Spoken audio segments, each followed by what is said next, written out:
강력한 이란 공격에 당황한 미국, 신의 눈이 멀다, 보도 통제에 들어간 이스라엘, 횡설수설 트럼프, 무엇이 진실인가, 초강경 보복 선포한 모스타바. 미국의 월스트리트 저널이 9일 이란이 이번 전쟁에서 이기고 있지 않다라는 제목의 기사를 실었습니다. 미국이 이란을 침공한 지 2주가 되어갑니다. 전 세계에서 가장 많은 국방비를 지출하며 최첨단 무기와 어마어마한 전략 무기로 무장한 미국과 중동 유일의 핵 보유국이자 주변 이슬람 국가와 수많은 전쟁을 하면서도 살아남은 이스라엘이 협공했으니 이란이 패배하는 게 당연해 보입니다. 그런데 왜 월스트리트 저널은 이런 당연한 얘기를 기사 제목에 뽑았을까요? 개가 사람을 물면 기사거리가 안 되지만 사람이 개를 물면 기사거리가 된다라는 건 언론계의 유명한 명제입니다. 당연하고 뻔한 얘기는 기사거리가 아닙니다. 월스트리트 저널이 저런 기사 제목을 뽑은 건 이란의 전쟁 패배가 미국인 안에서 당연한 얘기로 통하지 않거나 아니면 뻔한 얘기를 강조해야 할 만큼 이란 전황이 미국에 좋지 않기 때문일 것입니다. 전쟁이 일어나면 양측이 모두 심리전 차원에서 가짜뉴스를 만들어 돌리기 때문에 주의해서 봐야 합니다. 특히 미국 언론만 일방적으로 베껴 쓰는 국내 주류 언론의 시각에서 벗어나야 새로운 진실이 보입니다. 몇 가지 사례를 통해 지금 이란 전황이 어떤지를 살펴봅니다. 신의 눈이 멀다. 월스트리트 저널은 7일 중동 지역 미군 기지의 레이더들이 대거 파괴되었다고 소개했습니다. 같은 날 CNN도 파괴된 레이더 모습이 담긴 위성 사진들을 공개했습니다.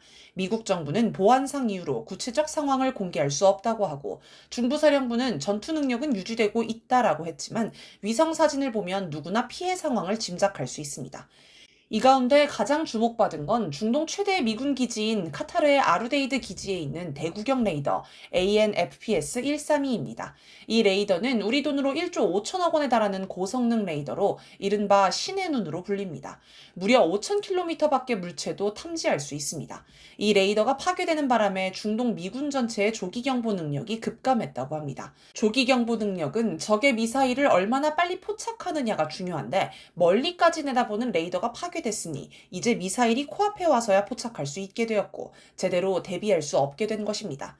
요르단 무아파크 살티 미군 공군 기지에 배치된 사드 고고도 미사일 방어 체계 포대의 AN/TPY-2 레이더도 공격받았습니다. 요격 미사일 체계에서 핵심이 바로 레이더입니다. 아랍에미리트의 알루아이스 미군 기지의 사드 레이더도 공격받았고 알사드르 인근 사드 포대도 피해를 보았다고 합니다. 전 세계에 7개밖에 없는 사드 체계 가운데 2~3개가 파괴된 것입니다. 이 때문에 우리나라 성주에 있던 사드를 급히 공수해 갔습니다. 윌리엄 알베르크 태평양 포럼 선임연구원은 이것은 매우 비싸고 정교한 시스템이다. 지역적 파장을 넘어 세계 차원에서 우리에게 가해진 타격이 엄청나다라고 평가했습니다. 또 쿠웨이트 아리프잔 기지의 레이더돔 3개와 알리알 살렘 공군 기지의 위성통신 시설, 바레인에 있는 미군 제5함대 본부의 위성통신 시설도 공격받았습니다. 현대전에서 레이더는 눈이나 다름없습니다. 레이더가 없으면 눈을 감고 전쟁해야 합니다. 특히 미국은 이란의 미사일, 자폭 드론 공격에 속수무책으로 노출되었습니다. 그래서 전략국제문제연구소 CSIS의 토머스 카라코 미사일 방어 프로젝트 소장은 이번에 타격을 입은 레이더들이 희소한 전략적 자원이라고 강조하면서 이제는 레이더를 지키는 방어망을 위한 방어가 필요하다라고 했습니다. 보도 통제에 들어간 이스라엘. 지난해 6월 12일 전쟁 당시 이란의 미사일이 이스라엘 곳곳을 타격하는 영상이 공개되면서 이란 미사일의 위력이 드러났습니다. 이번에도 맹렬한 공격이 이스라엘 전역에 쏟아지고 있습니다. 급기야 이스라엘이 거리에 CCTV를 철거하고 보도 통제를 하며 개인이 피해 상황을 찍어서 소셜미디어에 올리는 것도 금지할 정도입니다. 특히 이란은 초반과 달리 점차 최신형 미사일로 공격 수단을 바꾸고 있습니다. 즉, 구형 미사일 재고를 처리하면서 이스라엘과 미국의 요격 미사일을 소진시킨 다음 최신형 미사일로 본격적인 타격을 하고 있는 것입니다. 이스라엘의 예루살렘 포스트는 10일자 보도에서 이란이 10일 동안 탄도미사일 2,410발, 자폭 드론 3,560기를 날려보냈다고 전했습니다. 이 가운데 이스라엘을 향해 날아온 것은 탄도미사일 285발, 자폭 드론 107기입니다. 나머지는 인근 미군 기지가 목표였습니다. 이에 따라 이스라엘에서는 10여 명이 사망하고 1,200명이 다쳤다고 합니다. 물론 이스라엘 언론인이 피해 규모를 축소해서 보도했을 것으로 추정됩니다. 이 일자 영국 BBC 보도에 따르면 이스라엘 베이트 셰메슈 공습에서만 최소 9명이 사망했다고 하니 아마도 전체 사망자는 훨씬 많을 것입니다. 현장의 구급대원은 우리는 파괴된 주택들, 주거 건물에서 치솟는 불길과 연기, 부서진 차량, 그리고 현장의 극심한 혼란을 목격했다라고 말했습니다. 11일 MBC 뉴스는 이집트로 탈출한 중동 지역 교민을 직접 취재해 보도했습니다. 이강근 이스라엘 한인회장은 엄청난 파괴력을 가진 미사일이 진짜 다이렉트로 곧바로 막지 못해서 떨어졌을 때 20층 빌딩이 그냥 날아간다라고 이란 미사일의 위력을 설명했습니다.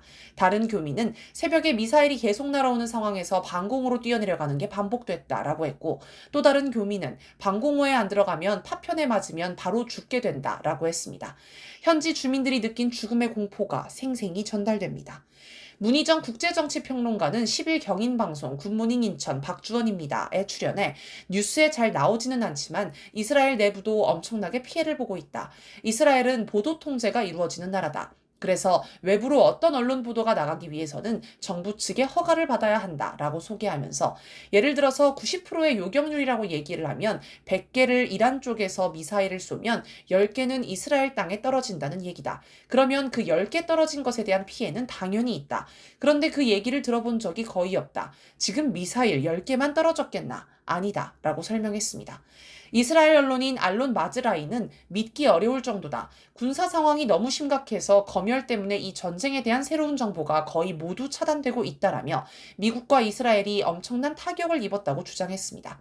그는 35년 전 걸프 전쟁 때는 미국이 매일 이라크를 공격하는 영상을 보여주었는데 지금은 그런 게 전혀 없다고 지적하면서 테헤란이나 이란 어느 지역 상공에서든 미국 전투기가 비행하는 영상은 어디에 있나 라고 물었습니다. 또 트럼프 대통령이 호르무즈 해협을 통과하는 유조선에 군사 호위를 붙이자고 제안한 것을 두고 도대체 무슨 말을 하는 건가? 수천 발의 이란 미사일 사거리 안에 미국 군함을 보내겠다는 건가? 라며 어이없다는 반응을 보였습니다. 그러면서 그는 미국과 이스라엘은 이미 이 전쟁에서 패배했다라고 했습니다. 횡설수설 트럼프, 무엇이 진실인가?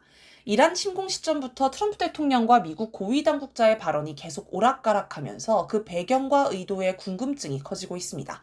일단 전쟁 종료 시점을 두고 계속 횡설수설했습니다. 공습 다음 날인 3월 1일 트럼프 대통령은 뉴욕타임스 인터뷰에서 작전을 약 한 달 안에 마무리할 것이라고 얘기했습니다. 그런데 이 일에는 필요하다면 훨씬 더 오래 지속할 능력이 있다라며 기간이 더 길어질 것처럼 얘기했습니다. 같은 날 피트 헤그세스 전쟁부 장관은 작전 기간을 2주에서 8주로 제시했고 케인 합참의장은 군사 목표 달성에는 시간이 걸린다라며 조심스럽게 접근했습니다. 트럼프 대통령은 6일 소셜미디어에 이란과의 협상은 무조건 항복 외에는 없다라며 장기전을 예고했고 9일 공화당 의원 모임 연설에서도 궁극적 승리를 달성해야 한다라더니 곧바로 CBS 인터뷰에서 마무리 단계라고 말을 바꿨습니다. 그런데 10일 헤그세스 장관은 적이 완전히 결정적으로 패배할 때까지 멈추지 않겠다라며 또 다른 말을 했습니다. 같은 날 캐롤라인 레빗 백악관 대변인은 이란이 무조건 항복을 명시적으로 선언해야 한다는 의미는 아니다라며 대통령이 군사 목표가 달성됐다고 판단할 때 작전이 종료된다라고 했습니다. 11일 트럼프 대통령은 우리가 이겼다라며 내가 끝내고 싶을 때 언제든 끝날 것이라면서 전쟁을 곧 끝낼 것처럼 말했습니다. 그러더니 정말 13일에는 승리했다. 우리가 이겼다. 전쟁은 끝났다라며 셀프 종전 선언을 했습니다. 하지만 호르무즈 해협 안전을 위해 추가 작전을 이어가겠다며 전쟁은 계속된다는 이상한 말을 덧붙였습니다. 이처럼 대통령과 전쟁부 장관, 합참의장, 백악관 대변인의 발언이 엇갈리고 수시로 바뀌는 건 전황이 뜻대로 풀리지 않기 때문으로 보입니다. 트럼프 대통령이 셀프 종전 선언을 한 것도 군사적 피해가 눈덩이처럼 커지는 걸 감당할 수 없으니 서둘러 전쟁 승리를 선언하고 일방적으로 작전을 중단하려는 걸로 보입니다.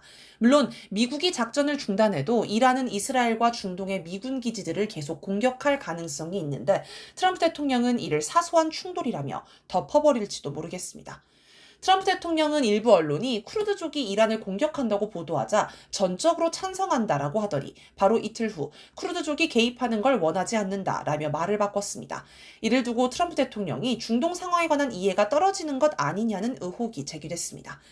이란이 호르무즈 해협을 봉쇄할 수 있다고 우려하자 트럼프 대통령은 3일 미국 해군을 투입해 유조선 호송을 시작할 것이라고 했습니다. 이걸 봐도 트럼프 대통령이 중동 상황을 전혀 이해하지 못하고 아무 말이나 마구잡이로 한다는 걸 알 수 있습니다. 앞에서도 언급했지만 호르무즈 해협은 매우 좁아서 이란이 기뢰를 설치하거나 자폭 드론 혹은 대함 미사일을 발사하면 손쉽게 봉쇄할 수 있습니다. 여기에 미군 군함을 투입하는 건 그냥 자살 행위일 뿐입니다. 여러 구축함이 호위하는 항공모함조차 대함 미사일을 피해 이란 접근을 조심스러워하는 마당에 오히려 이란 코앞에 군함을 갖다 바친다? 아마 어떤 함장이라도 이 명령은 거부할 것입니다. 게다가 더 큰 문제가 있습니다. 유조선이 호르무즈 해협 운항을 할 수 없는 건 이란의 공격도 있지만 보험 적용이 안 되는 문제도 있습니다. 국제 보험 시장에서 호르무즈 해협을 운항하는 유조선에 보험을 제공하지 않기 때문에 실제 격침 위험이 있느냐와 별개로 유조선들이 운항할 수 없는 것입니다. 그래서 이란이 실제로 호르무즈 해협 봉쇄를 할 필요도 없이 봉쇄하겠다는 말만 해도 실제 봉쇄 효과가 나타납니다.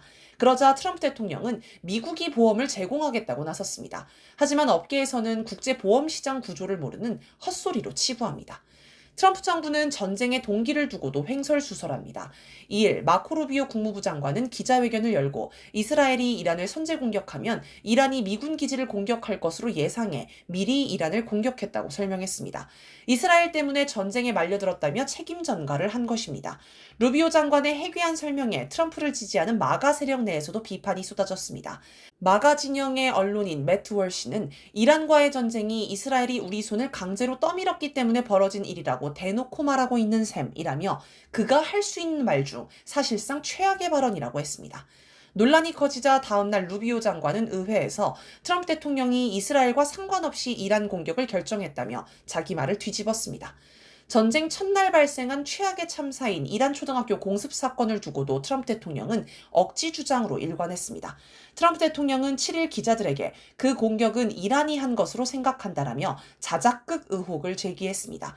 그러나 미군이 운용하는 토마호크 순항미사일이 학교를 타격한 영상이 공개되자 미군 소행이라는 주장이 설득력을 얻었습니다. 이에 트럼프 대통령은 이란도 토마호크 미사일을 운용한다는 황당한 소리를 하며 계속 발뺌했습니다. 현재 토마호크 미사일을 운용하는 나라는 미군 외에 영국, 호주, 네덜란드밖에 없습니다. 당연히 이란에 이 미사일이 있을 리가 없습니다.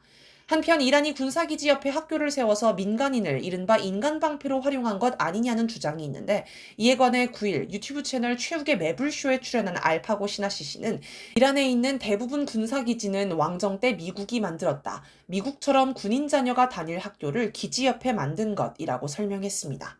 초강경 보복 선포한 모스타바.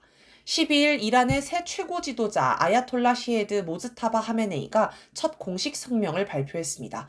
미사일 공격에 죽은 초등학생 등 미국과 이스라엘의 공격으로 죽은 이들을 언급하며 순교에 대한 보복을 피하지 않겠다라고 선언하고 적에게 배상을 받아내야 한다. 그들이 배상을 거부하면 그들의 자산을 똑같이 빼앗고 쳐부술 것이라고 다짐했습니다. 이란 언론들은 새 최고 지도자가 순교자의 피해에 대한 복수를 선언했다라고 보도했습니다. 켈리 크리코 스팀슨 센터 선임연구원은 적국이 이처럼 막강한 능력을 보유한 전쟁은 이번이 처음이라면서 미국은 장거리 정밀무기 혁명을 주도해왔지만 이번 전쟁은 적국 역시 같은 능력을 보유한 최초의 전쟁이라고 평가했습니다. 마크 칸시안 전략국제문제연구소 분석가는 이것은 누가 먼저 탄약이 바닥날지 경쟁하는 상황이다. 우리 쪽이 먼저일까? 아니면 이란 쪽이 먼저일까?라고 말했고 안킷 판다 카네기 국제평화재단 선임연구원은 미국은 이란의 타격 저항력과 반격 능력을 과소평가한 것으로 보인다. 앞으로 사태가 어떻게 전개될지 엄청난 불확실성이 남아있다라고 했습니다.